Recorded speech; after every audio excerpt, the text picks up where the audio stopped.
So, okay, so why am I telling you all that? Well, the reason is because it seems to me that there's been this complex interplay across human evolution between the election of the male dominance hierarchy and sexual success. And that's a big deal if it's true. It could be, because what would happen, you see, is that as men evolved, they would evolve to be better and better at climbing up the male hierarchy, because the ones who weren't good at that wouldn't reproduce. So obviously that's going to happen. But then it wouldn't just be a hierarchy, because there's a whole bunch of different hierarchies. And so then you might say, well, are there commonalities across hierarchies? That's a reasonable thing to propose. I mean, they're not completely opposed to one another, at least. If you're relatively more successful in one hierarchy, then it's more probable that you'll be successful in another. And that's actually a really good definition of general intelligence, or IQ, and that's actually one of the things that women select men for. Now, men also select women for that, but the selection pressure is even higher from women to men. And general IQ is one of the things that propels you up across dominance hierarchies, because it's a general problem-solving mechanism. And the other thing that seems to do that to some degree is conscientiousness. And there's also some evidence that women prefer conscientious men. So, and of course, why wouldn't they? Because you can trust them, and they work. And so those are both good things. So then you think, okay, so men have adapted to start to climb the male dominance hierarchy, but it's the set of all possible hierarchies that they're adapted to climb. And so then you think there's a set of attributes that can be acted out and that can be embodied that will increase the probability that you're going to rise to the top of any given hierarchy. And then you could say, well, that as you adapt to that fact, then you start to develop an understanding of what that pattern constitutes. And so that starts to become the abstract representation of something like multidimensional competence. And that's like the abstraction of virtue itself. Well, and none of that's arbitrary, man. That's as bloody well grounded in biology as anything could be. And I think that's a really hard argument to refute.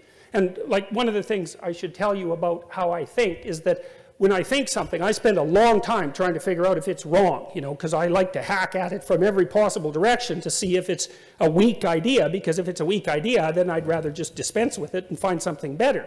And I've had a real hard time trying to figure out what's wrong with that idea.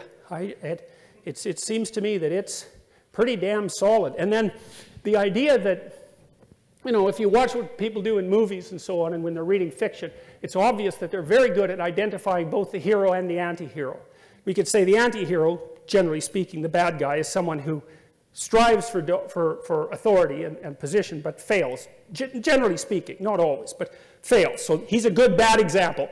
You take a kid to a good guy, bad guy movie, the kid figures out pretty fast that he's not supposed to be the bad guy, and figures out very quickly to zero in on the good guy. And that means that there's an affinity between the pattern of good guy that's being played out in the fiction and the perceptual capacity of the child.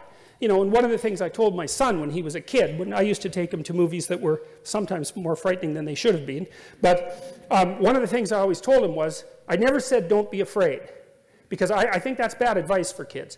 What I said was, keep your eye on the hero, right? Keep your eye on the hero.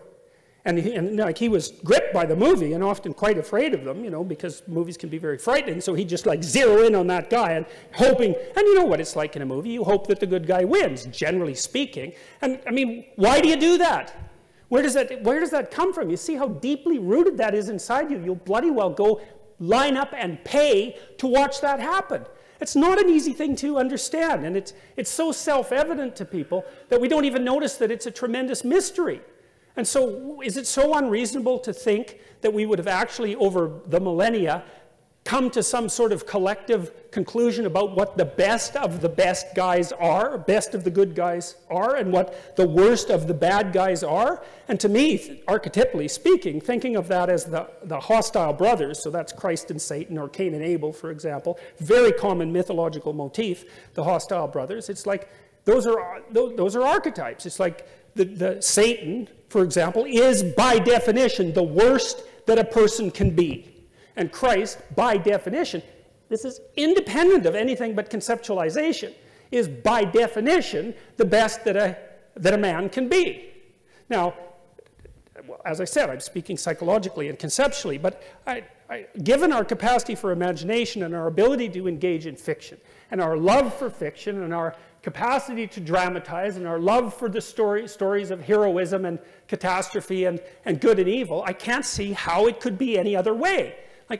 So that's part of the idea that's driving the notion of the evolution of the idea of God, and even more specifically, driving the evolution of the idea, at least in part, of the Trinity.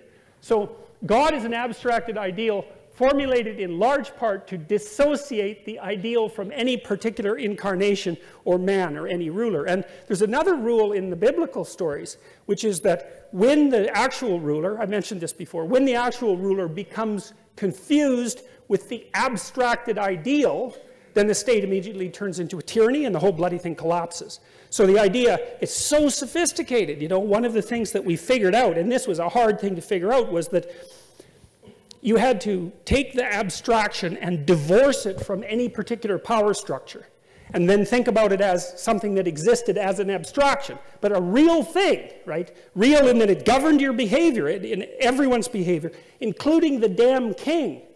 The king was responsible to the abstracted ideal. Man, that's an impossible. That is such an impossible ideal. You know, why would have they agreed to that 5,000 years ago?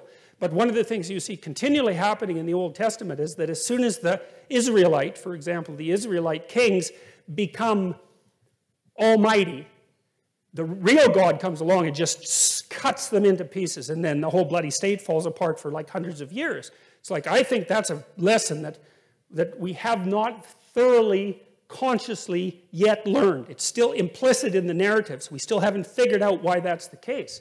Well, again, I think that's a real hard argument to dispense with.